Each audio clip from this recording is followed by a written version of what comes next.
Welcome to another episode of the Life Worth Wasting podcast. I am your host, the one, the only, the Devo, and I am here as always with... Bob, as always. Bob. Welcome to our first episode of RIN, Daughters of Mimosas. Yum. Makes sense, she drinks a lot. Yeah, this show, man, it's got some booze. Mr. Booze, Mr. Booze, Mr. Booze, Mr. B-double-O-Z. That sure spells booze. Speaking of booze, time to take a little GB. That was cringeworthy. You got it. Oh, that burns. Fuck, man, I'm not as classy. I don't do it out of shot glasses. I just do it straight out of the bottle. Got it on my lips. It burns. Feels good. Here I am drinking a vodka cranberry. Woo! I do like me some cranberry. Helps with the urinary tract, I hear. So, Bob, going into this show here, I will say, my God, this show had my name written all the fuck over it. I mean, yeah, it did. Oh, I'm so sorry it does not meet your violence or titty per second number you need to hit to entertain you, but... It's entertaining when in certain parts, other parts it's just so slow. I bet the parts that I liked were the parts that you found miserably boring. Yeah, probably. I mean, just as an example, if I was to make my perfect anime, it would probably be like a noir mystery thriller with Anne Rice vampires and Portishead doing the soundtrack. So this is close. The only problem is, you will totally agree with me on this. This show is like if you had the Ghost in the Shell standalone complex TV show in the Evangelion universe. There's too much going on. Like, there's two storylines always simultaneously happening, and it's just convoluted, and it totally fucks up my ability to fully enjoy the show. But we'll get into, like... Go ahead, I'm sorry. I just think we watched an hour and a half of it. We did. There's too much fucking world building that doesn't actually amount to anything. That's very true. Yeah, speaking of hour and a half long, this is the first anime I think I've ever seen in my entire life that has 45-minute long episodes. Somehow the Google search I did for this show said 12 episodes. In reality, it is 6 episodes that are 45 minutes long each. So we cut this down to only watching 2 episodes at a time because, oh my God, this is already looking to be a long one. But I must say, my God, that fucking intro music. Oh, I listen to it every time. Just love that shit. It is 80s fucking leather pants and long hair, fucking just reaching for the stars, man. I love it so much. I wish I could play some right now, but I'm pretty sure if I did, it'd probably get the video taken down, so we're gonna avoid that. So just listen to it for yourself. Hopefully you already have, since, you know, you're supposed to be watching this with us and all. You know what it kind of reminded me of? The old Nightwalker fucking anime, Midnight Detective one. I have no idea what that is. Don't bother watching it. It's terrible. Okay, good. I'm glad we spent time on that. All right, Nostalgia. so we'll get started off here. We open on a dark stairwell as Rin, in nothing but a lab coat, is fleeing up some stairs. She is being pursued by a shotgun-wielding assassin. Rin lockpicks the door to the rooftop. Slamming the door behind her, she jams a throwing knife into the door frame, barricading it. Rin rests as the assassin tries to beat down the door. She regains her footing and climbs over a fence to escape to a nearby building. The assassin gets through the door and starts firing on Rin. She takes her jump to the next rooftop and just barely grabs onto the ledge. The assassin blasts off her arm, sending Rin to the ground. The assassin takes her leave now that her mission is seemingly complete. Okay, this was a little confusing to me. Okay. Because how come there were 2 bodies? Because it shows her hit the ground, but then it shows her still holding on the building. That's her severed arm. That's just her severed arm? That's her severed arm. Are you sure? Because it had a black shadow behind it, like it was her entire body. Now this is the thing, because if you watch it, she's laying on the ground, and then the arm slips off the ledge and then lands next to her. I've watched it twice because I had to write the outline, so... Okay. But I got confused too. I'm with you. The first time I watched it, I was like, what the fuck? Who's still hanging from the ledge? It's her severed arm. Why is she naked? Who the fuck cares? Why is she in a lab coat? Like, why is she in a naked lab coat? Like, There's no... It's like, I thought this was going to be like a flash forward and we were going to see what led up to this moment, but no, this is totally within the timeline, so I was very confused. I'm still confused about that too, because if you go forward in the episodes, she's naked in the the lab coat again, running from the same assassin. It doesn't make any sense. Well, she's not running from the assassin. Okay, when she's running. In the lab coat. She's still naked in the lab coat. She's still naked in the lab coat. That's like her go-to. Yes, she gets naked. She always finds a nearby lab coat. Rin awakes the next morning, nude in her bed. Our story takes place in Shinjuku in the 1990s, which is also interesting because usually period piece anime either takes place in like feudal Japan, the present, or the future. It never really takes place like it was made in 2007 or some shit and then they set it in the 90s. Like, that's really strange. But I'm like, okay, fine, whatever. Didn't Black Lagoon do that? I have not seen it. In her office, Rin asks for some water. A young woman enters with drinks on a tray. Rin takes a sip and is surprised that instead of water, she is in fact drinking vodka. Oh, they love their booze. The young woman says that Russia, vodka means water, taking a drink herself. She tells Rin that she needs to focus on their current job. You know, in the next episode, if they really keep up the drinking shit, we need to turn the drinking into a drinking game, because I'm pretty sure we'd be totally, pass out drunk by the end of it. I'm down. Rin walks the street on the hunt for a missing house cat. We see the cat crossing a street when it's almost hit by a truck. Rin from a distance hears the crash and rushes to check it out.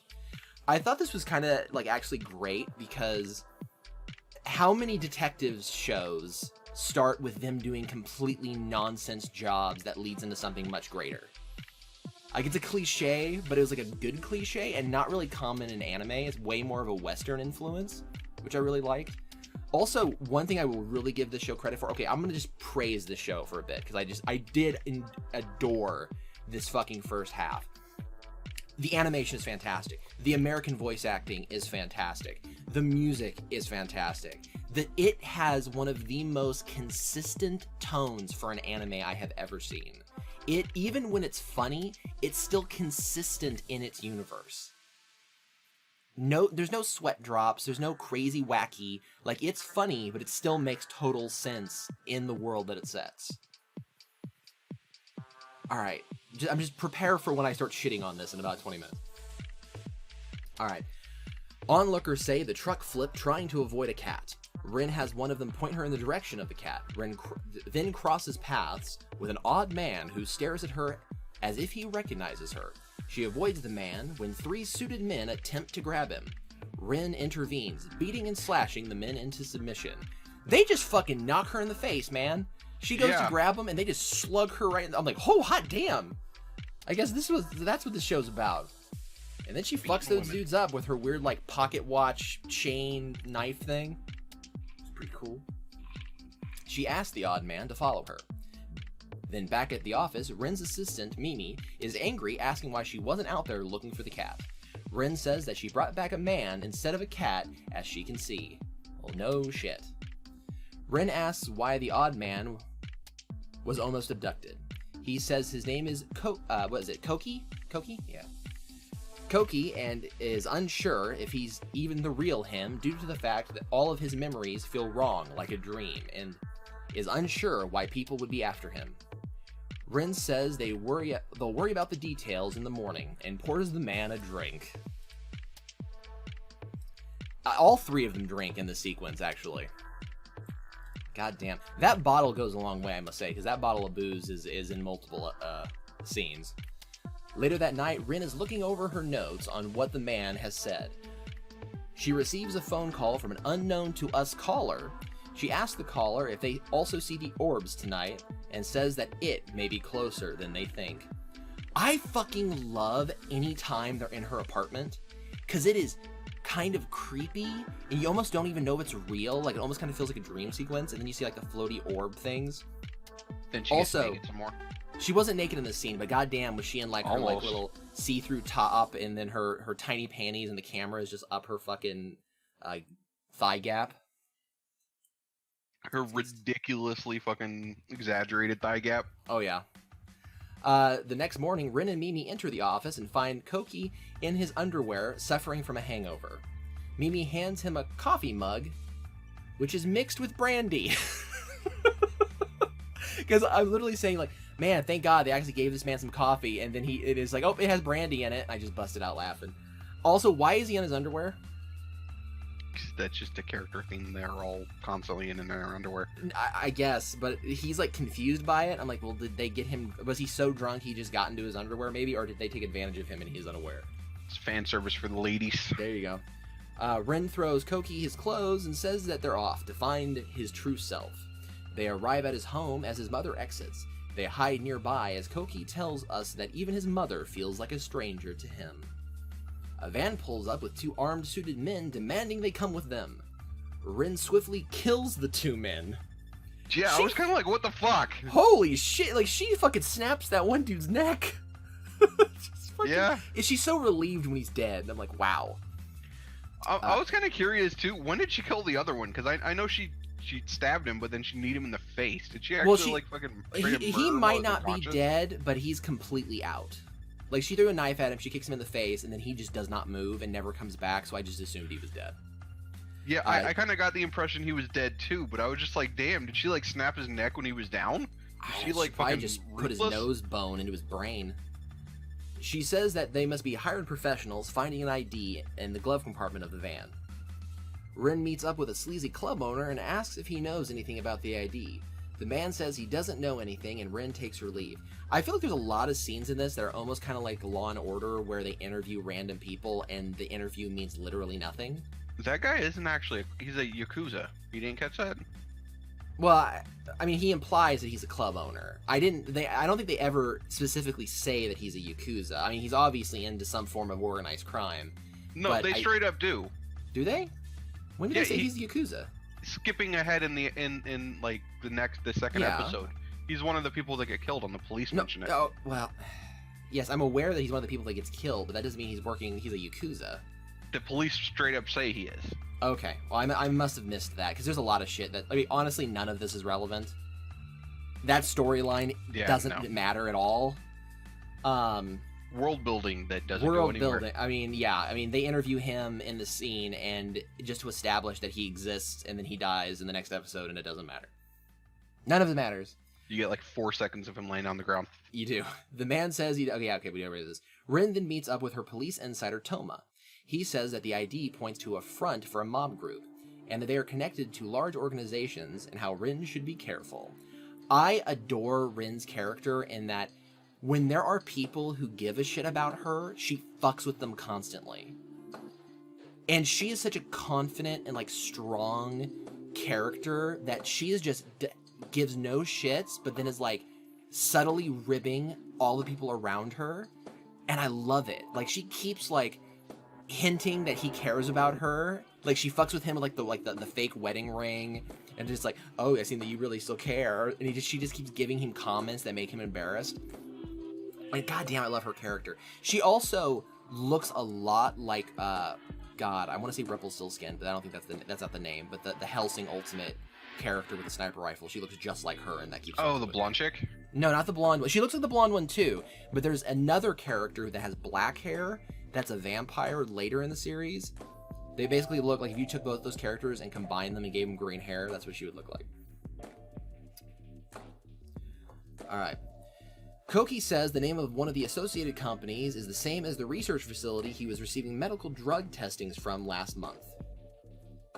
Okay, I would assume if I started feeling like my life was weird and everything was wrong, I might associate that with the drug testings I was going through.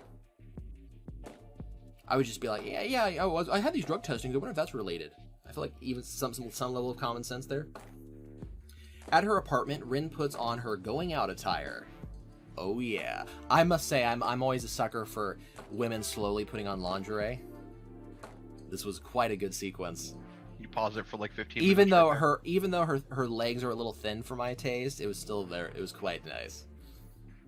She goes to a gala of important people to get in close with the director of the organization. She seduces the man to get access to his work laptop and takes an unnecessarily detailed shower.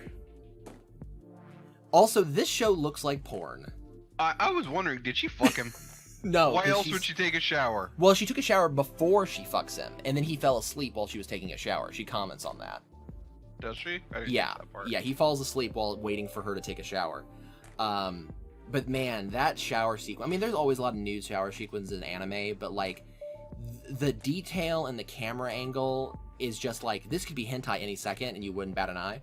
You know what it is? I watched on Crunchyroll. It's only Japanese, so they didn't mention that.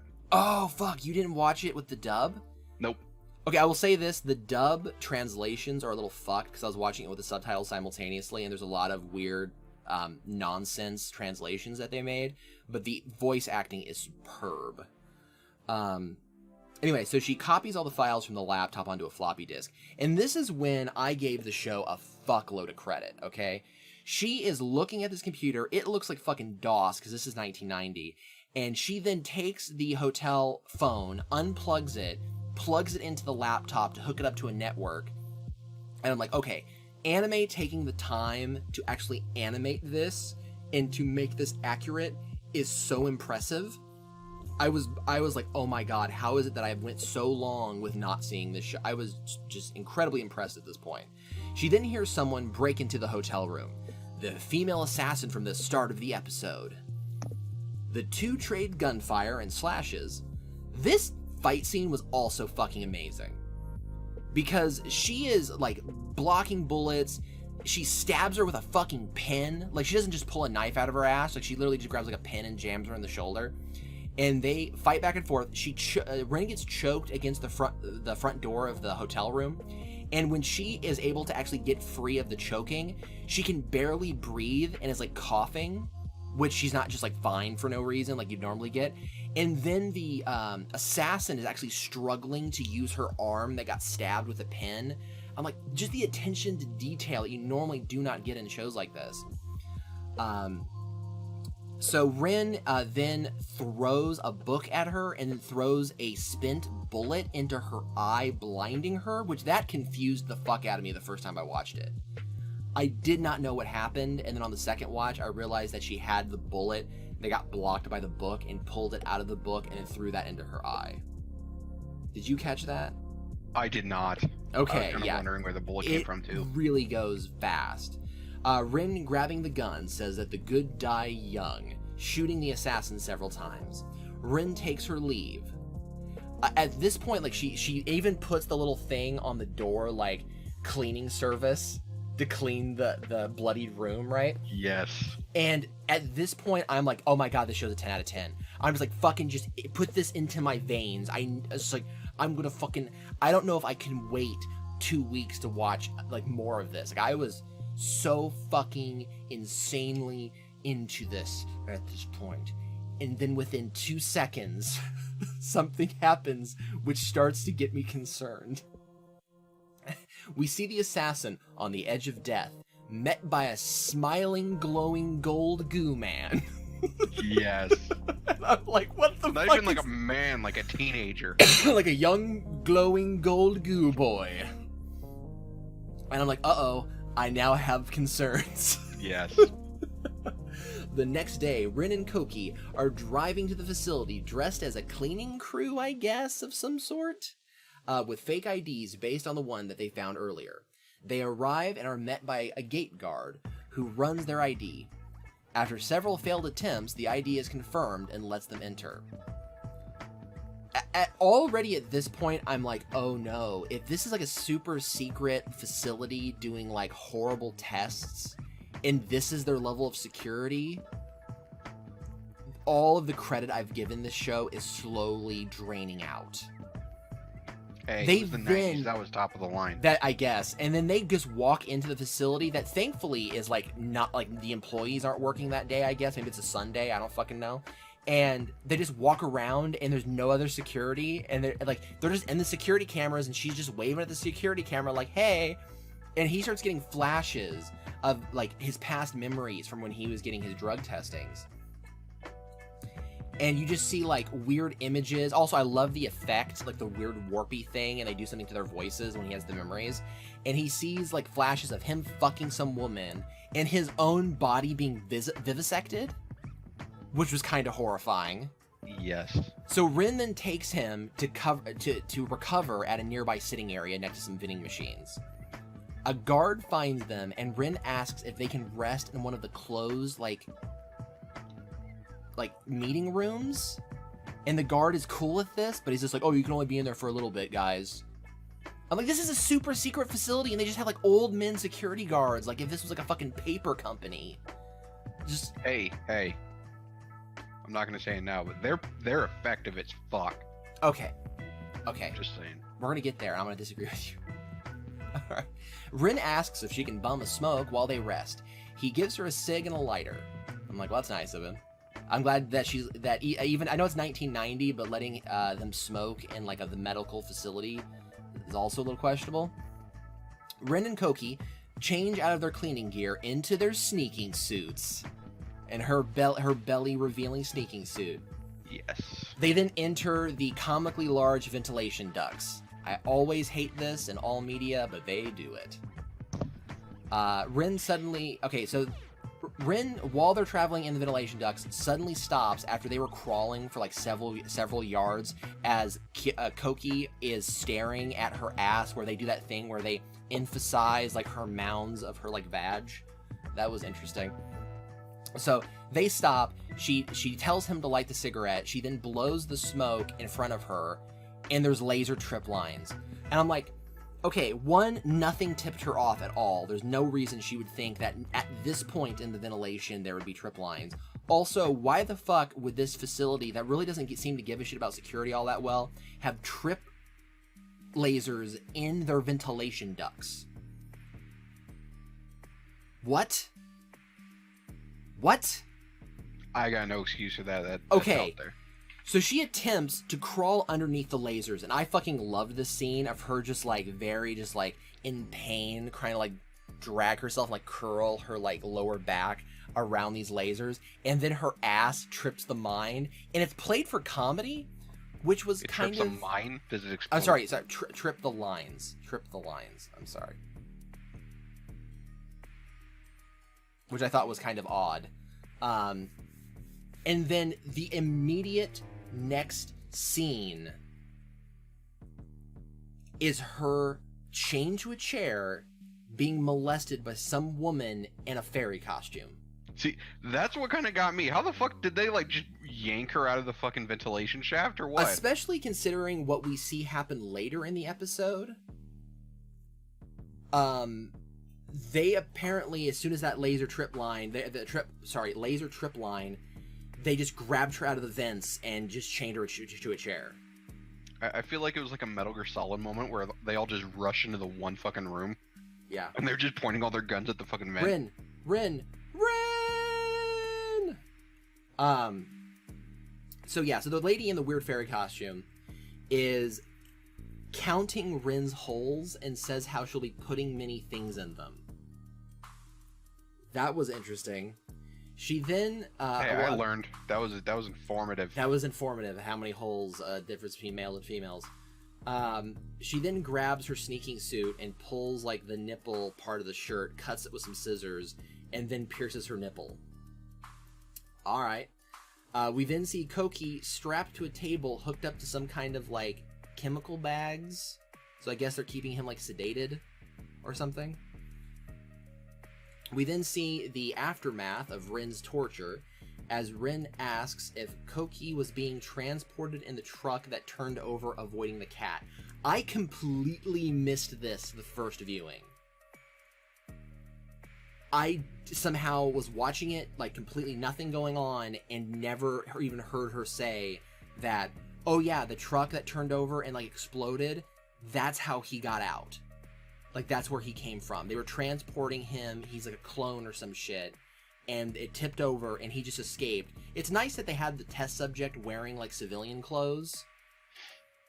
That was kind of interesting. He's like, isn't he even wearing shoes? I didn't notice if he was or not. I'm like, alright. Maybe he wasn't. I don't know. I thought he was.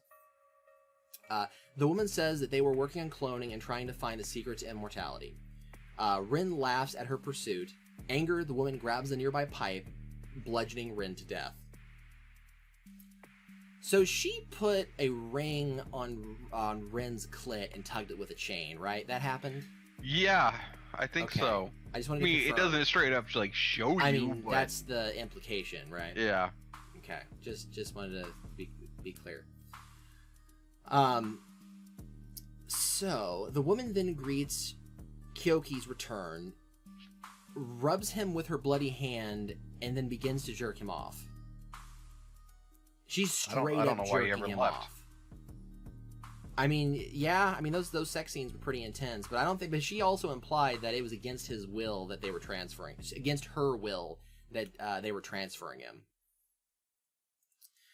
Rin awakens in the facility morgue and removes her piercings. I don't feel like she removed enough piercings.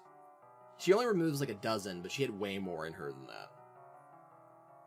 And then she dons a lab coat. So now we have her nude in the lab coat again. Rin finds her equipment bag. I guess they didn't, like, take it or empty it or investigate it. They just brought it into the morgue that she's in. Or is that not her equipment bag? That's an unrelated equipment bag that happens to be full of shotgun shells. No? I got nothing. Okay. Honestly, I didn't even see her with an equipment bag in the vents.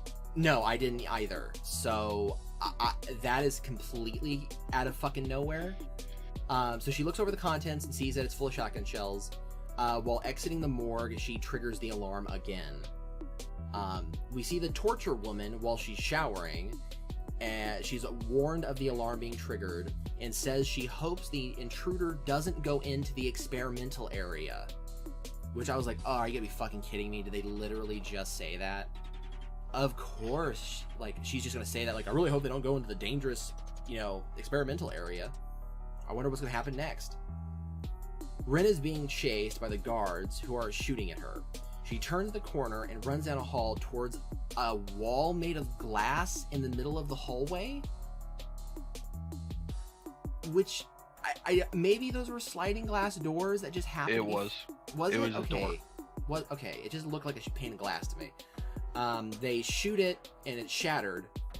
The guard then yells they need to evacuate and trigger the door's emergency shutdown. Those guards went from super efficient catching her in a vent to missing her with guns, chasing her. To a bunch of dudes with guns firing at her as she's laying on the ground, not moving, and missing by 4 feet above. She can then get up and continue running. Yeah. She then narrowly gets into the closing steel security door.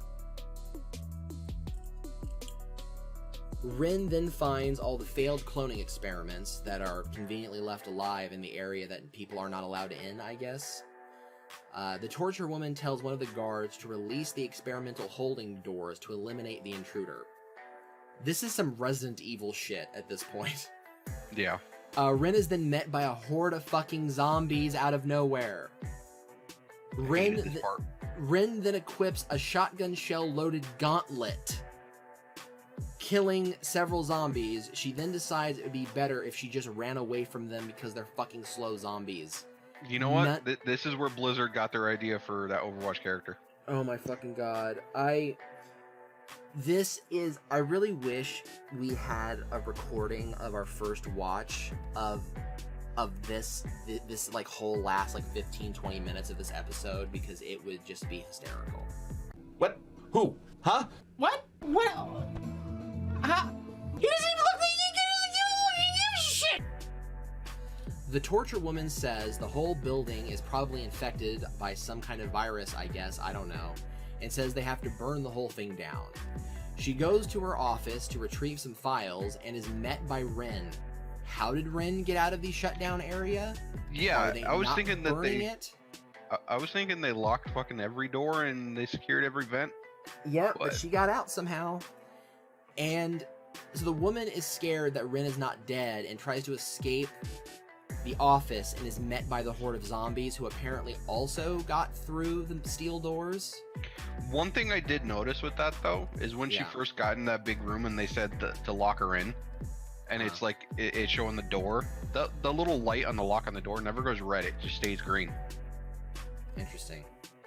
That doesn't explain how Rin gets out, though, because we saw that big steel door close behind her, though. The one by the glass door. Yeah. So how'd they get through there, kind of thing?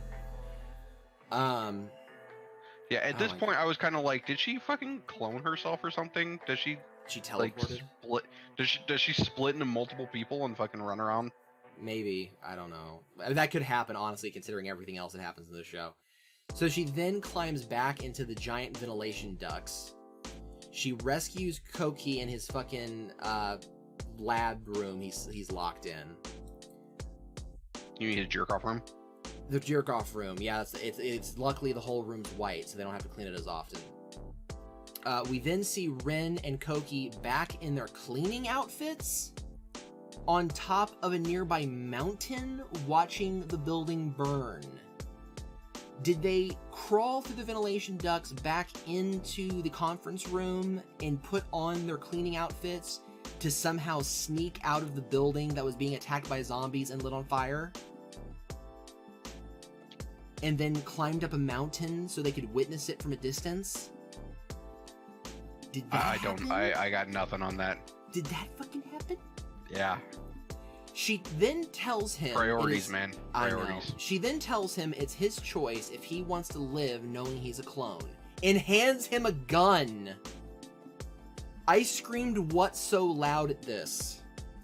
She leaves him on the mountain and gets into the van. She then hears a gunshot in the distance and, very sad, she drives off. Okay. Sometime later, we see Mimi trying to comfort Rin. There's a knock at the door. Mimi then brings in Koki, who is alive, with a bandaged head and is holding the missing cat and asks if he can work for them. So, in the middle of nowhere, on the top of a mountain, he shot himself in the head. It did not kill him. He then survives the wound, makes it back to town, finds the missing cat. I was under the impression it just grazed him and broke skin. That's what it looked like to me. Well, later on, his hair is white in the spot that he shot himself in the head. Maybe it's a fucking rogue thing. Maybe. I don't know. But, like, his hair is scarred from the bullet wound somehow, I guess. Or maybe, like, in Japan, they believe if your hair grows out of a fucking scar, it changes colors.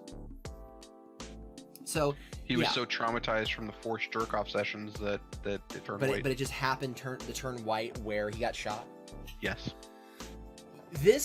I mean, you don't know where he got shot. He had that was where the bandages around bandage his was. whole.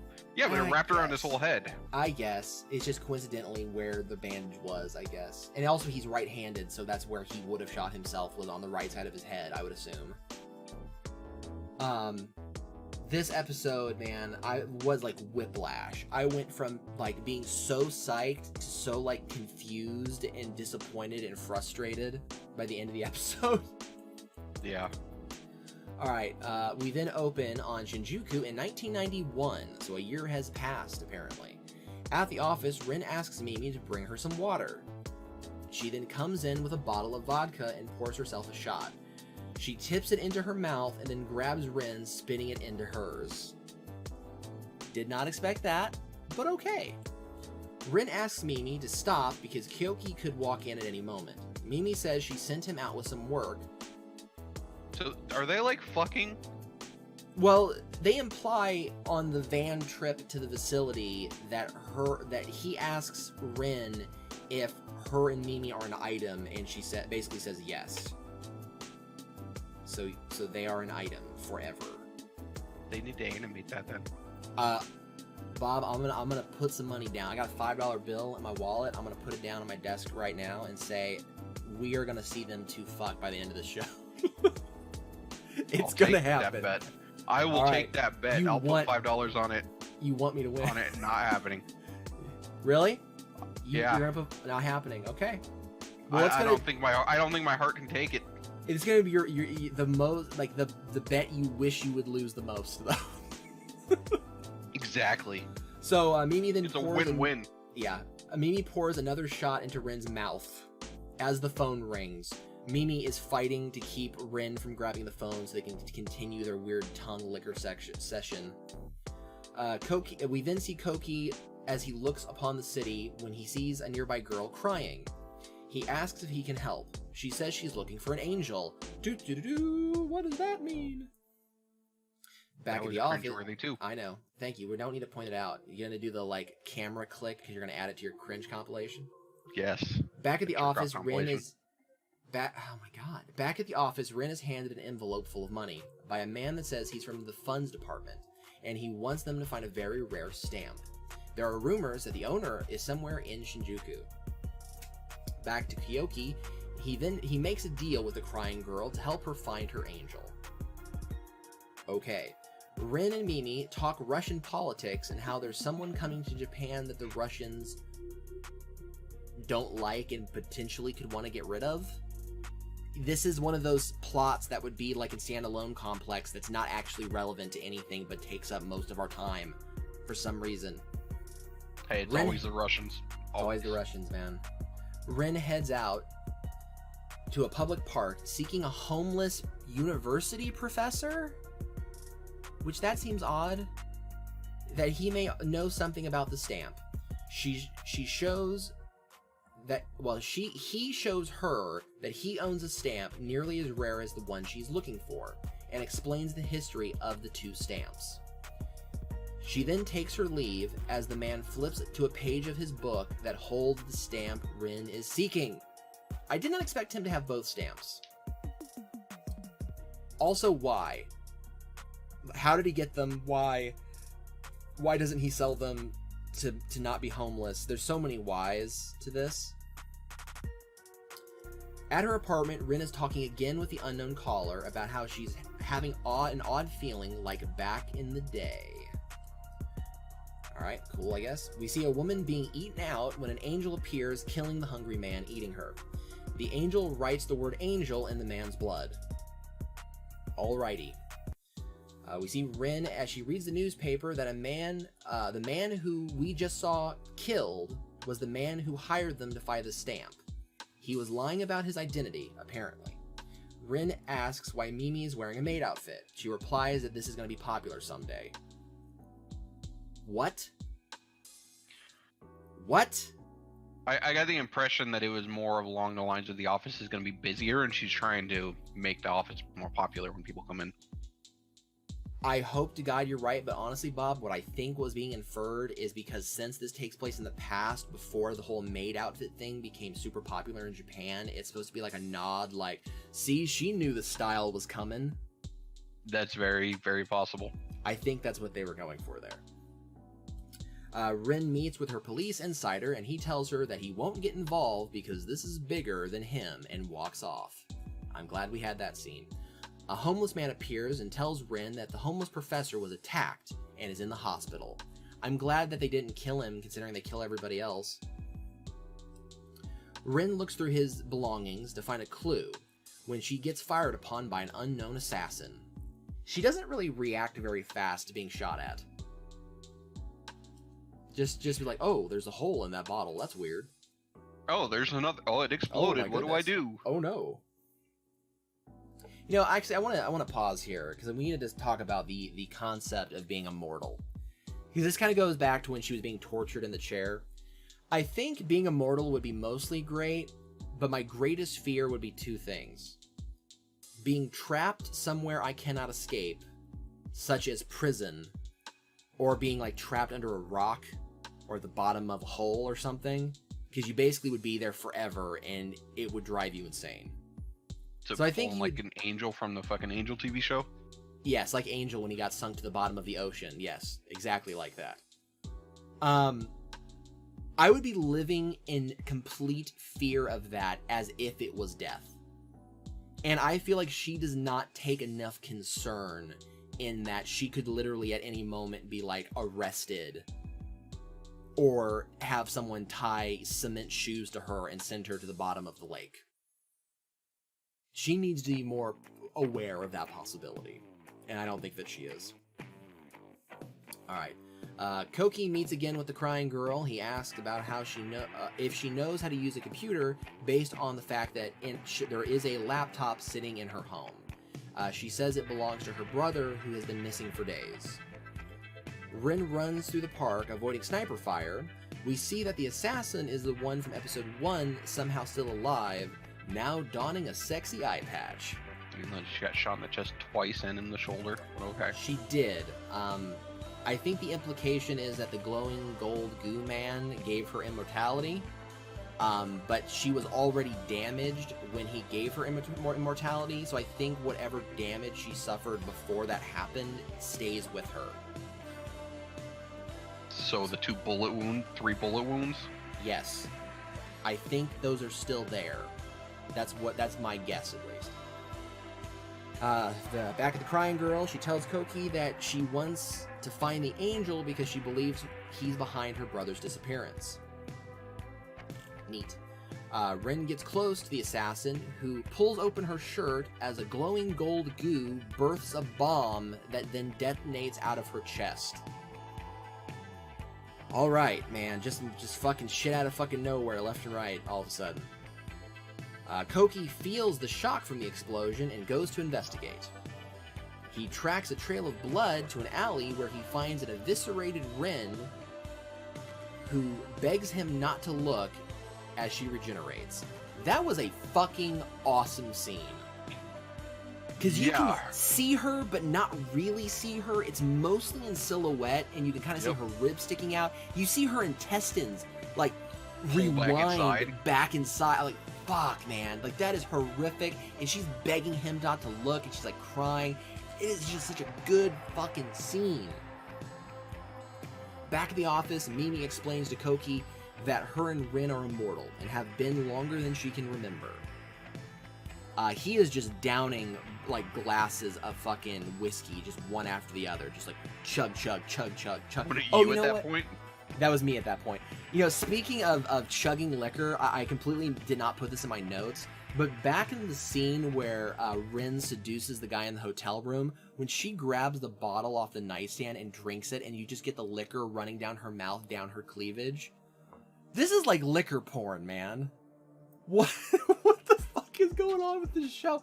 This show is so great. Okay, I know this is a weird side note, but the director of the 50 Shades of Grey franchise could learn a lot from this show, because the main thing that series of films gets wrong is it does not understand the male gaze at all. It doesn't understand how to fetishize things, and it doesn't understand the male gaze.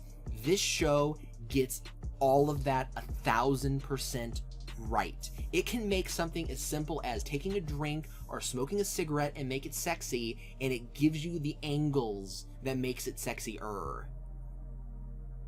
Do you agree? It also pays a lot of attention to detail too. Well, that's just the show in general, though. Like when in the hotel scene when she's about to fuck that guy and he passes out. Yeah. They actually animate his breathing as he's laying there on the bed. They do. Yeah, I mean, just the direction in general. This show is spectacular in the animation and the art direction. There's only a couple scenes where Rin's face looks a little off. Like in the very beginning of episode 1 where she's walking with a Koki behind her. Her face is all fucked up for some reason, but maybe that's just an outlier moment. Alright, back to the show. Mimi says that her and Rin understand if Koki wants to quit now that he knows their secret. He agrees to stay as Mimi grabs him, demanding that he continues to drink with her throughout the night. You gotta get them booze in you, buddy. Gotta get them booze. Speaking of booze, I need to fill up. I got my things on E right now. Woo! All right. We then see a close-up of a torture sex chess set. Can someone tell me where I can buy that? Because I want that on my coffee table. That is a conversation starter, man. As a young man is playing across from a woman tied up and impaled with swords. That would suck. That would be fucking miserable nightmare fuel, because she's like blinded and is constantly bleeding out, and she just can't move. But that shot when it pulls back and it's like her, and you just see swords and like ribbons and things behind her, that is so gorgeous. I want to make that my wallpaper. We then see several other murder scenes with the word angel splattered and written in blood on walls. Okay. RIN walks down the street when she is brought to her knees by belly cramps, knowing that this must be the cause by a nearby angel. She looks up to see one looking down upon her. She then goes to the apartment where the angel was near and finds another murder victim. The police insider tells Koki that RIN was arrested in connection with the angel murders because she was at the scene of one of the crimes. Someone else is then murdered while RIN is in custody, so they release her because that somehow means that she's no longer involved. She could still be involved, so that's retarded. I mean, I guess they don't really have any direct cause to hold her because there's no evidence other than the fact that she walked in on the crime scene. So I feel like her being arrested literally doesn't even need to happen.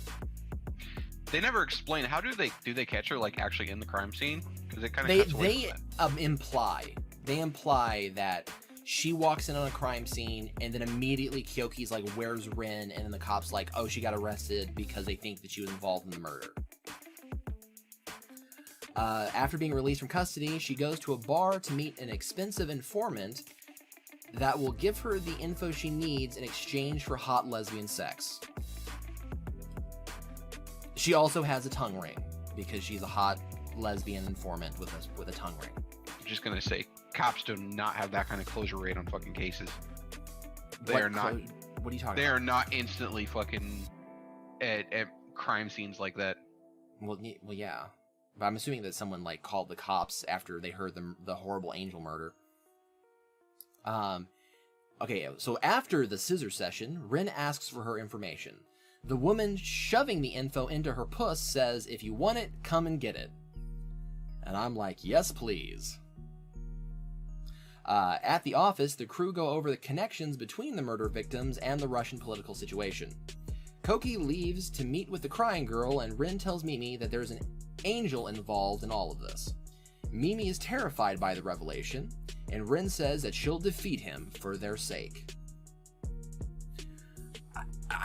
At this point, I still don't know what an angel is, and I don't care. I mean, these clearly killing fools. And honestly, I didn't think the angel had anything to do with the immortals. I thought it was a completely separate thing at this point. Kind of like the zombies. Yeah.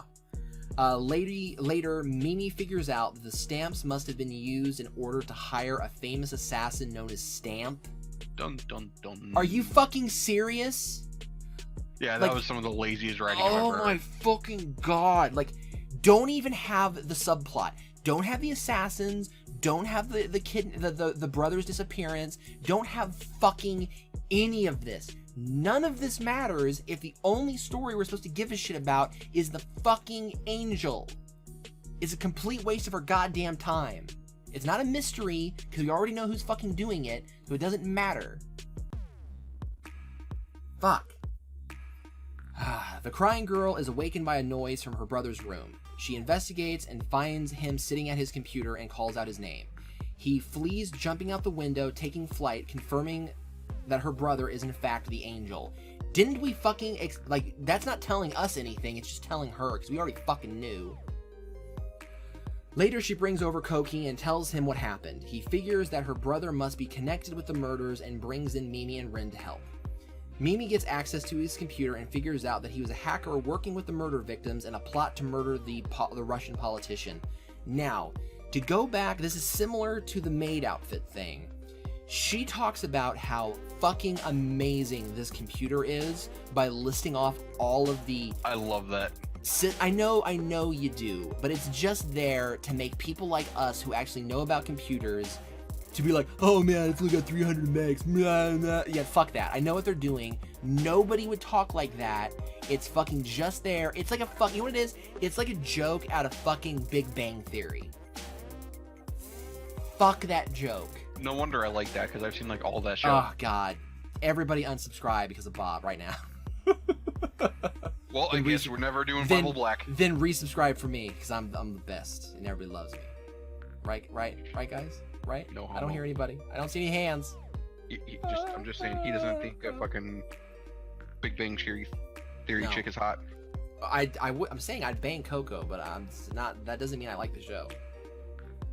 All right, Rin takes Koki aside and explains what they're up against. She says that the orbs that make women immortal make men into super strong flying monsters that can only live for a short period of time, and how immortals and angels are drawn together to mate, and for angels to then eat the immortal.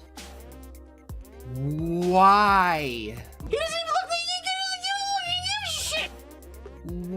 Why? Okay, now if this was a thing where it was reversed, where the women needed to fuck the man and eat him, so like to get impregnated, like if this was the movie Species, this would make a lot more sense, but it doesn't, because what is to be gained by the angels fucking the women and then eating them? See, what do they gain? that was a shocker to me because on the Crunchyroll Japanese version, they don't say that they eat them. They say that they fuck them and then they destroy them. Okay, that's what the English translation says too. I'm just saying eat them because And that's how they destroy them. And then jump ahead later, he starts fucking eating her. I'm like, what the fuck is going on? Well, first off, eat in air quotes. They just imply that he sucks her blood. They literally say sucks the blood. At least on the English version they do. So I'm like, are they fucking vampires now? I don't know. It looks like he was taking bites out of her fucking He was clavicle. biting her neck, but he wasn't really getting very far. That's how you eat a person. It's gonna take a real long fucking time. The next day, Rin finds Stamp, the assassin, who is scoping out his target's location. She confirms her theories and asks the assassin to hand over the stamps. The two battle each other until nightfall. It goes from the sun is up to the sun is down, and he has like 2 stab marks and she has a couple bullet holes in her. What the fuck were they doing in that amount of time? If anybody can notice, I'm tired, I'm drunk, and I'm in a bad mood, so I'm being a little hard on the show right now. God damn. Okay, fucking Christ. The angel crashes through the window, killing the assassin. With the angel nearby, Rin soaks her pantsuit. The angel, seeing Rin all hot and bothered, turns into a vampire demon thing, I guess? Alright. The two tongue kiss and dive out the window as the angel takes flight. He fondles her breasts as she kind of stabs him here and there. Were those the most ineffectual stab wounds ever? She also implies that she's killed one of these fuckers before, and I really doubt it was barely stabbing them. They never show him heal, so it just seems like the stab wounds just don't do anything. But apparently they do something, because they then crash land in the middle of a fucking field. So, alright, whatever. I can't explain. Yeah, I don't know. Rin opens her shirt and pulls out her milk jugs, bringing the angel in close. He begins to bite her neck instead of stabbing her with his meat dagger for some reason. She then slowly walks him backwards into a tree branch, killing him. I just throw my hands down. Fuck all of this. Fuck this whole scene. This is unacceptable. He just slowly walks backwards. It's not like they kind of get close to the tree limb and then she just like kicks his ass into it. No, he just walks slowly into it. I guess his skin's real soft because it just kind of just pushes its way through his chest and he just dies like a fucking vampire. Yeah, through her too. It doesn't need to, but it does. It was pretty hot when she whips her tits out though. The glowing golden goo man appears and says that he is unsurprised that she was able to defeat the angel. He confirms that he was the one to turn the brother into an angel. Okay. Rin explains that she loves mortals because they live every day like it's their last, as she throws small rocks at the goo man. Telling him just to go the fuck away. Yeah. I actually like that. Yeah, sure. Also, humans don't live every day like it's their last. Look at this fucking podcast. If we were doing that, we wouldn't be recording this. The next day, Rin gives the homeless professor back his stamp collection as she explains why he was attacked. You heard it, everyone. This is our last show. Nah. Koki meets the crying girl and gives her the orb that turned her brother into an angel. The end. Also, I feel like that orb is probably dangerous. I wouldn't be giving it to people. Yeah, me neither. I'm pretty sure that orb's going to come into play later. I think it has value because the glowing gold goo man asked for it. So, you know, he may come for that girl and horribly murder her to get it back. Yeah. Oh my god. First off, if they're so horny for each other, Bob, why does Rin and him not fuck? Why does he just bite her neck? Why? Why? I have now seen Devilman Lady and the new Devilman Crybaby, and having seen both of those, the idea that they weren't penetrating each other before they hit the ground is unacceptable. That is fucking our first part of Rin Daughters of Mnemosyne. Thank God we only have 2 more of these left. I hope it gets better. I've seen some screen caps of later episodes, and it looks batshit insane, so maybe hopefully it's a good batshit insane, and not a stupid batshit insane. I really wish this show was just more about the detective shit and less about godly, weird... Okay, here's a question, Bob, for you. Can humans see the giant tree? I don't think they can unless... They make a comment that they can't see the orbs unless they're filled with blood, so I don't think they can see the tree either. How does a woman ingest an orb? Anally? I don't know.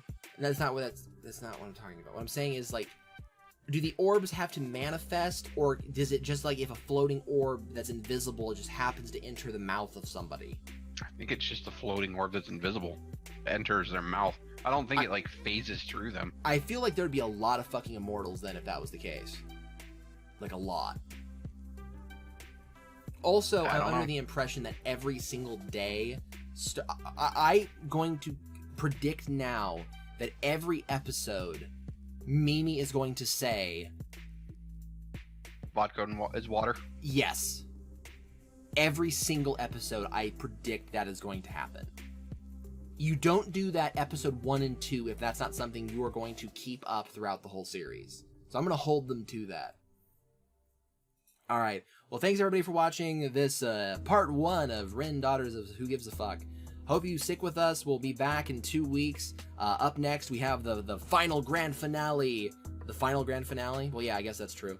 Of Gundam Build Fighters. Look forward to that. Hopefully we'll have that posted on time. Alright, everybody enjoy. Peace! Yep.